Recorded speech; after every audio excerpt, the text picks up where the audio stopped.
sana tuweze tutambue ni namna gani ya kukaa kwenye mazingira ya uvumilivu,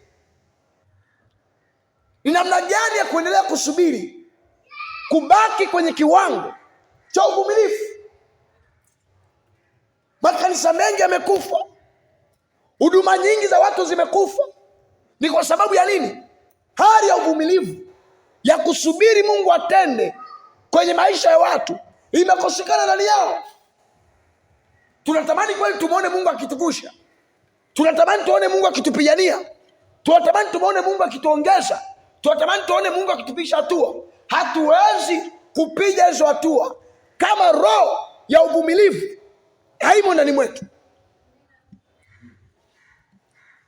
Hatuwezi kusimama kuwa imara kama ndani yetu hatujatambua nguvu ya uvumilivu, kama ndani yetu hatujaelewa nini maana ya uvumilivu.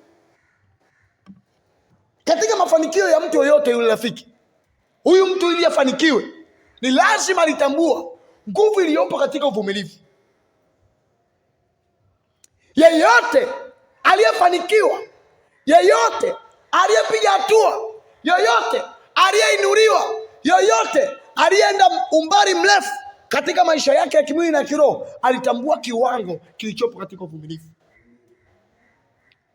Naweza mkaanza safari watu wengi na mkawa wengi kweli kweli, lakini baada ya hapo, ni kwa nini safari hiyo watu wanapungua taratibu taratibu? Ni kwa sababu watu hao hawajatambua neema iliyoitwa neema ya uvumilivu kwenye maisha yao.